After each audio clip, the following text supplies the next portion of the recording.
Quand j'étais enfant, le français était pour moi une montagne infranchissable, une langue étrangère pleine de mystères, de sons inconnus, de mots qui semblaient danser dans l'air sans jamais se poser assez longtemps pour que je puisse les attraper. J'étais jeune, très jeune, et je n'avais jamais appris une autre langue avant.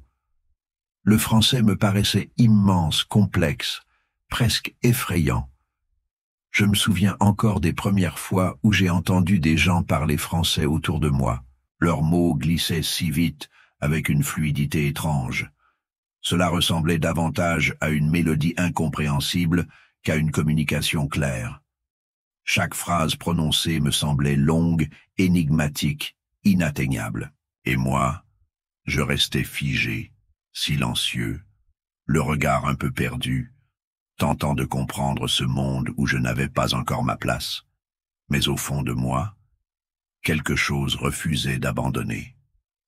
Même si j'avais peur, même si chaque mot m'échappait, je voulais comprendre. Je voulais parler. Je voulais être capable de dire ce que je pensais, ce que je ressentais, dans cette langue qui me semblait venue d'ailleurs. C'était comme un défi silencieux entre le français et moi. Le premier pas, je l'ai fait en écoutant. À défaut de parler, j'ai tendu l'oreille. J'écoutais les adultes, les professeurs, les autres enfants. Je ne comprenais pas tout, loin de là, mais je me forçais à rester attentif.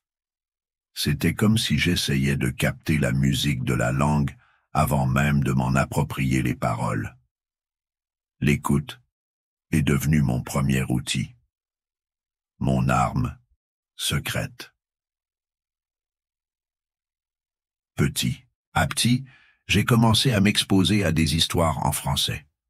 J'adorais les récits, surtout ceux qui parlaient d'animaux ou d'enfants. Des contes simples, courts, illustrés parfois.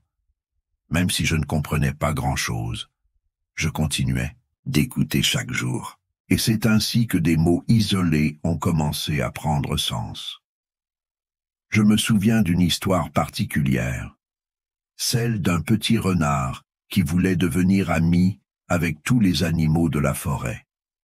Ce conte, je l'ai écouté des dizaines de fois. À chaque nouvelle écoute, un mot devenait plus clair, une phrase me semblait familière. Les images m'aidaient aussi, bien sûr. Et peu à peu, je perdais cette peur de la langue. L'écoute quotidienne m'a enseigné quelque chose de fondamental. Le français, comme toute langue, se laisse apprivoiser avec le temps. Il suffit de l'entendre encore et encore pour qu'il devienne plus proche. À force d'entendre des phrases répétées, je finissais par les reconnaître, puis les comprendre. Ce qui m'a le plus aidé, c'était la régularité. J'avais fait de l'écoute une habitude. Tous les jours, j'écoutais un peu de français. Parfois des histoires, parfois des chansons pour enfants. D'autres fois, des extraits de conversations dans les transports ou dans la cour de l'école. C'était comme si mon cerveau avait besoin d'être baigné dans le français pour commencer à l'intégrer. Et un jour, sans que je m'en rende compte, j'ai répété une phrase entière. Elle était simple, c'est vrai, mais je l'avais dite sans hésitation. Ce fut une révélation. J'avais brisé un mur invisible. Je n'étais plus seulement un auditeur, j'étais devenu un participant. Dès lors, j'ai osé parler. Avec maladresse, au début. Je faisais beaucoup d'erreurs, bien sûr, mais je parlais. Je me forçais à utiliser les mots que j'avais entendus, à les placer dans des phrases. Parfois, je m'embrouillais, parfois, je me trompais de mots, mais l'essentiel, c'était d'essayer. Les autres enfants riaient parfois, mais jamais méchamment. Certains m'ont même aidé. Je me souviens de Karim, un garçon de ma classe, qui me corrigeait doucement quand je faisais une erreur. Il me disait « Non, on dit comme ça », et je répétais.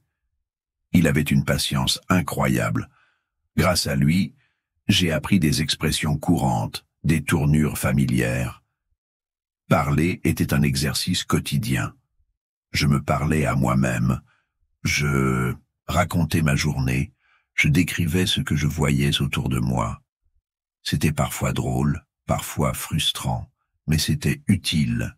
Je me créais un environnement où le français était constamment présent. La lecture est venue ensuite. J'ai commencé par de petits livres, très simples. Les images m'aidaient à deviner le sens. Puis j'ai essayé des bandes dessinées. Les bulles courtes étaient plus faciles à comprendre, et j'adorais les illustrations. Chaque soir, je lisais un peu, même une page. Parfois je ne comprenais pas tous les mots, mais je continuais. Je notais ceux qui revenaient souvent. Je les recopiais dans un carnet avec leur signification. Ce petit carnet est devenu mon trésor. Il était rempli de mots, de phrases, de petits dessins. Écrire était une autre étape. Difficile au début. J'avais peur des fautes, peur que mon écriture soit ridicule. Mais j'ai commencé petit. Une phrase par jour, puis deux, puis un paragraphe. J'écrivais sur ma journée, sur ma famille, sur mes envies. L'écriture m'a permis de mieux comprendre la grammaire, l'orthographe. Je voyais mes erreurs et j'essayais de les corriger. Je demandais de l'aide aussi. Les enseignants étaient souvent bienveillants. Ils me guidaient, m'encourageaient. Regarder des vidéos en français m'a également beaucoup aidé. Les dessins animés, surtout. Ils étaient lents, clairs et très expressifs. Je pouvais associer les gestes aux mots, les expressions aux situations. C'était un apprentissage vivant.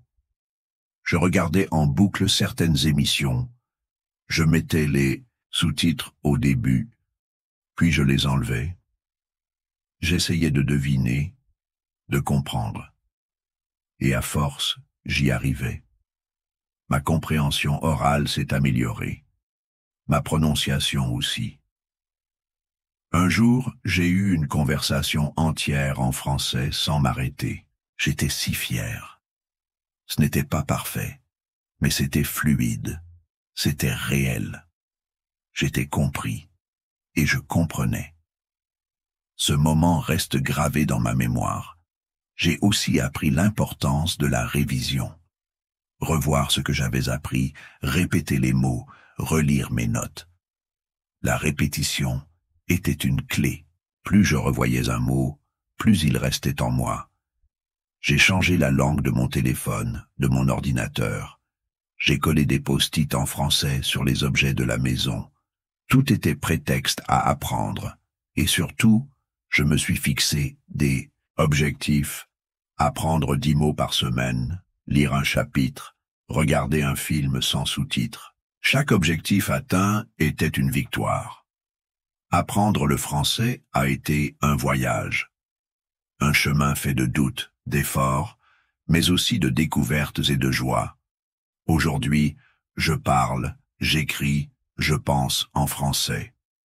Et même si je continue d'apprendre, je sais que cette langue fait partie de moi. Elle est devenue une amie, une complice. Elle m'a ouvert des portes. Elle m'a permis de m'exprimer, de grandir. Et chaque fois que je repense à ce petit enfant effrayé par les mots qu'il n'arrivait pas à comprendre, je souris. Parce que ce même enfant a trouvé la force de continuer. Parce qu'il a cru que même une montagne peut être gravie, un pas après l'autre.